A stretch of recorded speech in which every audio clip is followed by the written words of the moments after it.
তো ব্র্যাকের খুবই চমৎকার একটা নিয়োগ চলে আসছে, যেটা আগামী মার্চের 14 তারিখ, 14ই মার্চ পর্যন্ত যেটা আবেদন করতে পারবেন। আহ, এবং এটা আবেদন করতে পারবেন যারা অনার্স মাস্টার্স করা আছেন তারা, মানে অনার্স মিনিমাম যারা অনার্স করা আছে। অনার্স মানে স্নাতক বা সমমান পাস কোর্স বা ডিগ্রি থেকেও যারা পড়েছেন, যাদের স্নাতক কমপ্লিট হয়েছে বা সমমানের ডিগ্রি কমপ্লিট হয়েছে তারা এখানে আবেদন করতে পারবেন। তো চলুন এটা সম্পর্কে একটু বিস্তারিত আপনাদেরকে বলি। ইসের নাম, এখানে যে পোস্টটা দেওয়া আছে পোস্টের নাম হলো প্রোগ্রাম অ্যাসিস্ট্যান্ট মাইক্রো ফাইন্যান্স দাবি, এবং এটা হলো গিয়ে মাঠ পর্যায়ে জরিপ পরিচালনা করা। খুবই চমৎকার একটা দায়িত্ব সমূহ কি কি সেটা একটু দেখে নিই এখানে। মাঠ পর্যায়ে জরিপ পরিচালনা করা, যোগ্য সদস্য নির্বাচন এবং গ্রাম সংগঠন বিও গঠন। এরপরে নির্ধারিত সময়সূচি অনুযায়ী দৈনিক ঋণ কিস্তি আদায় ও বকেয়া কিস্তির ফলো আপ করা, ঋণ বিতরণ লেনদেন সঠিক রেকর্ড সংরক্ষণ করা, যাচাই বাছাই এবং নিয়মিত রিপোর্ট প্রস্তুত করা, সকল প্রকার গ্রাহক সেবা নিশ্চিত এবং সুরক্ষা নীতিমালা অনুসরণ করা। এটা বেতন কাঠামো কেমন হবে, এটা খুবই চমৎকার। এদের আসলে যে বেতন কাঠামো থাকে প্লাস এদের সুযোগ সুবিধা থাকে, খুবই ভালো হয়। সেক্ষেত্রে একটু দেখে নিই বেতন কাঠামো কি লেখা আছে।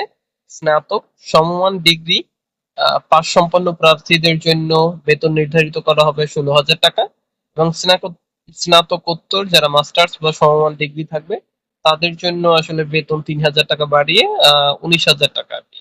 এটা হলো প্রাথমিকভাবে নির্ধারিত। সুবিধাগুলো কি কি না, তাদের যে নীতি অনুযায়ী উৎসব ভাতা, মাতৃকালীন বা পিতৃকালীন ছুটি, স্বাস্থ্য, জীবন বীমা বা অন্যান্য যেই ব্যাপারগুলো তাদের থাকে নীতিমালার মধ্যে, সেই সুযোগ সুবিধাগুলা পাওয়া যাবে। ক্যারিয়ারের উপর ভিত্তি করে এখানে ক্যারিয়ারটা একটু দেখে নিন, যে ক্যারিয়ার বা পারফরমেন্সের উপর ভিত্তি করে এই সংস্থার নীতিমালা অনুযায়ী চাকরি নিয়মিত হওয়ার সুযোগ রয়েছে।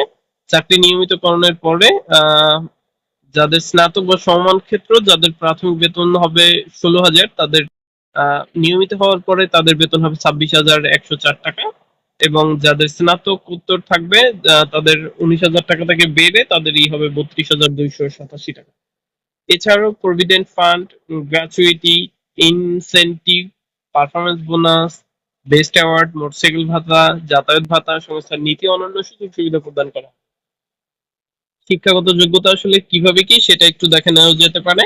শিক্ষাগত যোগ্যতা যে কোনো স্বীকৃত শিক্ষা প্রতিষ্ঠান থেকে স্নাতক বা স্নাতকোত্তর সমান ডিগ্রি অথবা সকল পরীক্ষায় ন্যূনতম দ্বিতীয় বিভাগ সিজিপি এখানে এই দেওয়া আছে, এটা দেখতেই পাচ্ছেন।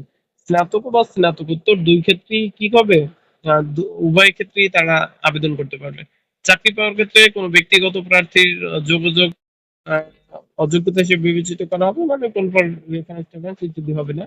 নির্বাচিত প্রার্থীদের যথাযথ রেফারেন্স এবং ব্যাকগ্রাউন্ড চেকিং প্রক্রিয়ার মধ্য দিয়ে যেতে হবে, যার মধ্যে পুলিশ ভেরিফিকেশন অন্তর্ভুক্ত থাকবে। এই পত্রে শুধু বাংলাদেশ ওকে। এখানে শেষে একটা চমৎকার ব্যাপার লেখা আছে।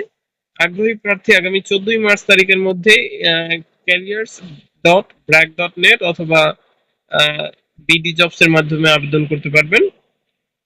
এটা খুবই চমৎকার একটাই, এখানে আবেদন করতে পারেন। আবেদনের প্রসেস কিভাবে কি সেটা দেখিয়ে দেওয়া হবে পরবর্তীতে।